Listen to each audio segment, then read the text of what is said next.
What's up, CEOs? How you doing? Good morning, good Monday. I am on 10 this morning. First of all, if you're watching this right now, can you type replay? Because you're probably watching the replay as I'm waiting on some people to see that we are live.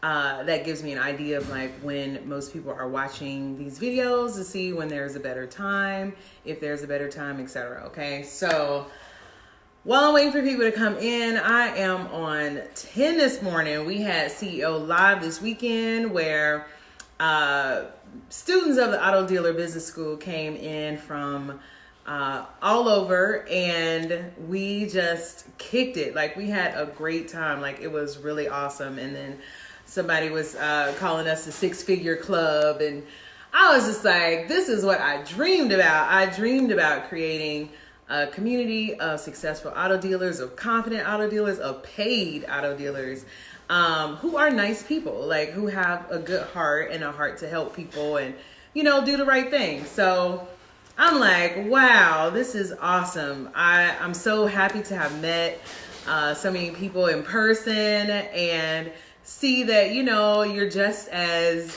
like funny and, you know, warm-hearted in person as you are online. So I really love that. So anyway, today we have anxiety and auto dealers. A lot of clients that I work with, or when I'm doing the strategy session, a lot of people will tell me that they experience anxiety before car sales. And really, they kind of dread the car sale. Like, they dread meeting with the customer. They dread all of that. So tell me who you are coming in. And then also, if you can hear me. Can you hear me? Okay. So, yeah, hopefully you can hear me because I've already said a lot, I feel like. But, yeah, they like dread the car sale. And I'm thinking to myself, like, that's where you make your money. So you cannot dread the car sale. So let me help you if you are dreading the car sale. What's up, Corey? Loud and clear. Appreciate the feedback. Hope you had a great weekend. All right, so let's get you not dreading the car sale so that you can make more sales and you can make more money. And then, you know, I'm not exempt because I used to dread the car sale too. And these are some of the reasons why I did. So I'm giving you the reasons why I dreaded the sale, meeting with the customers, and then what some of my students have said at the Auto Dealer Business School, and then in the strategy sessions, okay? So for those who are new to the group, I'm Shamel, and I am the CEO of Auto Dealer Business School, which is out here changing lives by creating six-figure dealers, you know, just from regular people, okay? These are people who do not have a huge budget. Some started as apprentices, and now they have lots. So this is why I'm doing this. I'm giving you the secrets on how the auto business really works. And, you know, because there is a difference between expectation of how it is buying and selling cars and reality. Okay. So this is the business plan that I am passing down to you. And this is one of the little tidbits or tips. Okay. All right. So number one thing that people talk about having anxiety when they have anxiety before a car sale is they have anxiety about the pricing. Right. So you're already selling cars. You know, you get a ton of text messages, a ton of DMs that ask you, well, what's your lowest price? Or I got $1,000. I'll come get it right now. You know, all of that will play on your mind about what the value is in your car if you are not confident about your pricing. All right. So anxiety about your pricing because you don't really know. You see you have somebody coming, but you might not know what your final price will be. Good morning, Darius. What's up? And so you're going into it not exactly knowing how much you're going to sell this car for. And it's stressful. It creates anxiety. Okay. So that's number one. Is that somebody having anxiety about pricing? Let me know in the comments if that's you. Okay. Number two, having anxiety about the condition of the car. So this is what one of the apprentices that I met with this weekend told me, that they have anxiety about the condition of the car because they have not taken the sales training just yet. And that is like, what will the customer find wrong that you didn't find wrong yet? And you're supposed to be the expert. Like, you're supposed to be the professional. You're supposed to be the auto dealer, the one selling this car, and they find something wrong that you didn't know was wrong. Like, how stressful that can be. And then of course that's gonna change the deal. That's either going to make them not want to buy the car, or it's gonna make them want to pay less for the car. So again, now that goes back to the anxiety of not knowing what your final price would be. And you need to make a certain amount of money for this business to make sense, right? So it's like going round and round and round. Okay, so that's number 2. So if you have anxiety about the condition of the car, then let me know if that's you. Like, if you're stressed out, worried about what your potential customer might find, then let me know if that's what you're experiencing. Because I also want to know like how true these things are. All right, so then the number 3 thing that people talk about having anxiety about is just the face-to-face interaction with the customer. Like, how's it gonna go? Like, is it gonna be pleasant? Is it gonna be a confrontation? Like, are they, really a customer?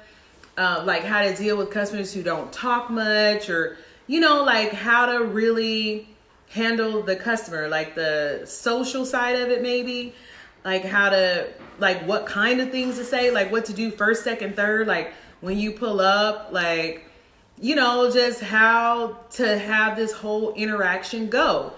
That's stressful because it's like, I don't know exactly. I'm going to pull up and just be like, here's the car, here's the car for sale. Or they're going to pull up and be like, okay, where's the car? Like, how do you guide the whole conversation, right?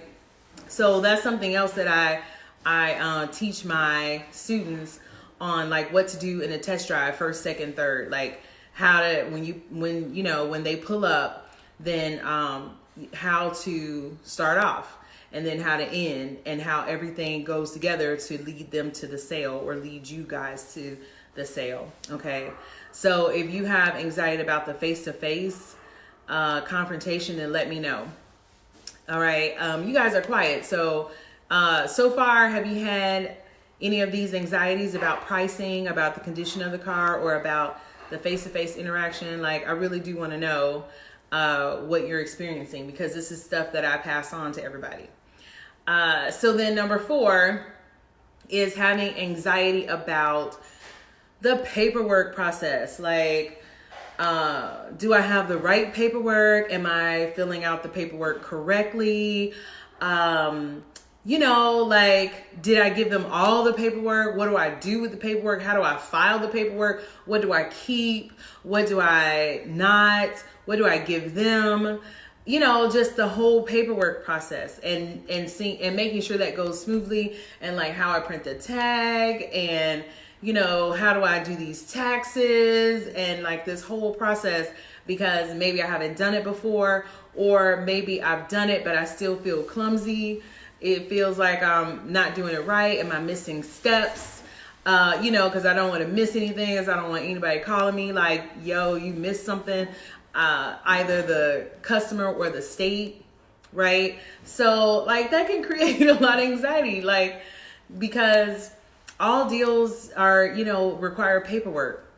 Any kind of sales contract, like you have to have a contract to buy and sell, and you want to make sure that you give them everything to be in compliance. Corey said, I second guess my price a lot when I get different people offer me the same low price from my price. Okay, I was just saying that, like, yeah, when you get those lowball offers, it like messes your mind a minute. You're like, okay, especially if you're not confident in your price, if you don't have a pricing process where you can feel confident and stick to your price, yeah, that will mess with your mind, definitely. And Darius says, condition is always an issue, especially if there are some damages. Right. Like, What will they find that I did not find? Okay. I feel you. All right, great. I'm glad you guys will let me know. I got some new people in. Tell me who you are, where you from. All right, so number 5, which was my anxiety mostly when I first started, was having anxiety about them calling after the sale. Like, honestly, being scared to answer my phone a couple of days after the sale because I just didn't want them to bring me no problems. Like, don't nobody bring me no bad news, right? I just didn't want them to say anything devastating like, oh, the car broke down or, you know, something like that. Like, I just did not want to deal with it. And honestly, I didn't know how to deal with it because I didn't have a process to deal with it. And I didn't feel confident in many of the other steps. So I didn't even know how much I should deal with, you know, because if I'm feeling anxiety about the condition of the car, that means I don't feel confident that I'm selling you a good, reliable car, so that when you call me, now I'm feeling partially responsible because I'm like, well, maybe I should have checked it out, or maybe I should have known a little more about, you know, the condition of this car, or, you know, like now I'm second guessing, man, these mind games, right? Like, that's too much to think about in a sale. So free your mind, okay? Free your mind and get confident about your pricing, the condition of each and every car that you sell. Even if the car is not perfect, we're not talking about perfect condition. We're not talking about restoring these used cars back to factory condition.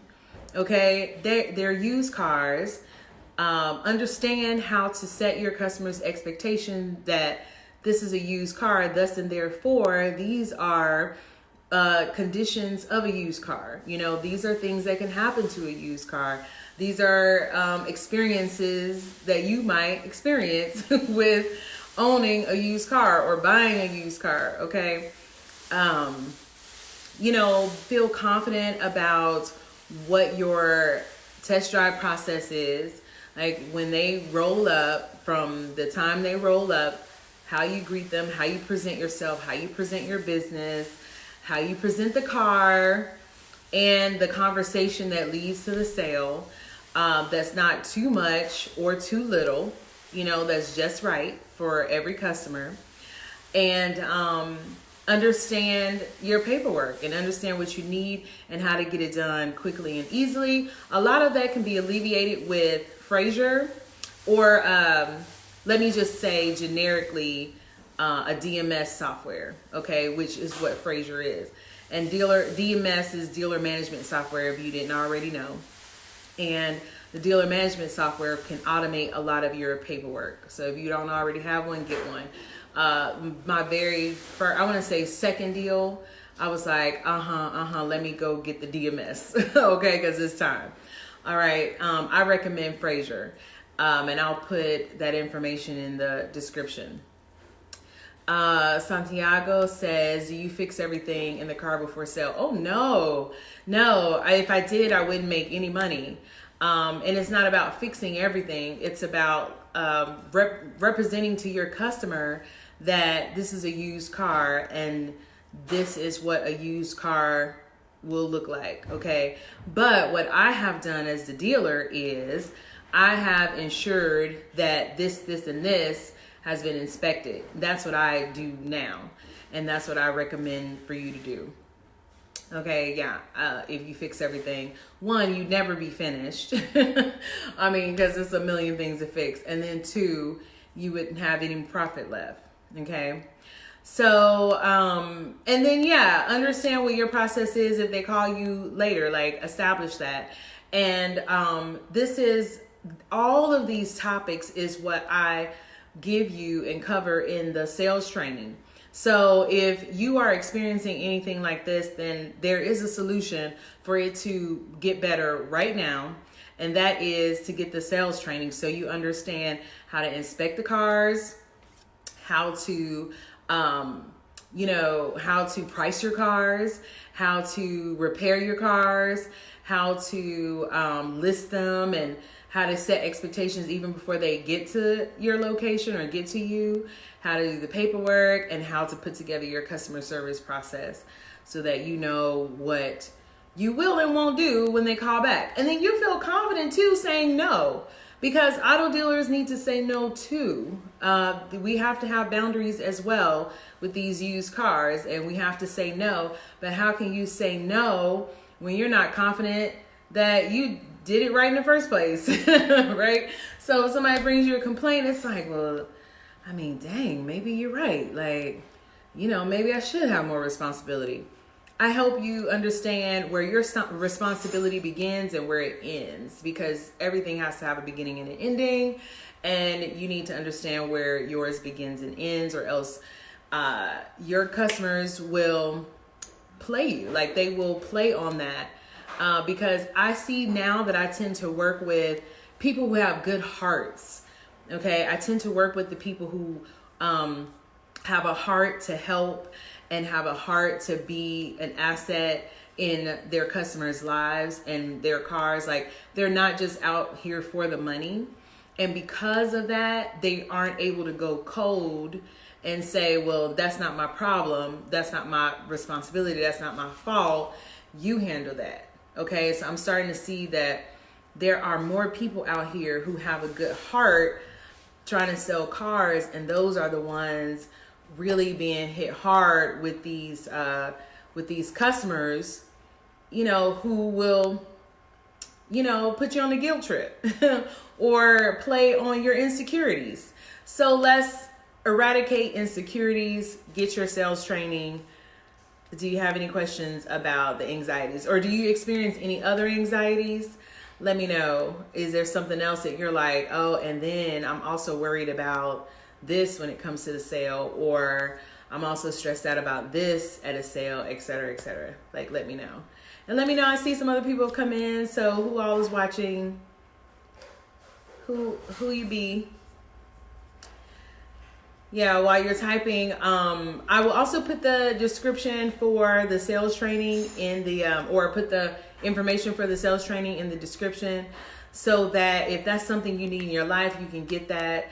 To be honest, I wasn't quite sure if it was helpful.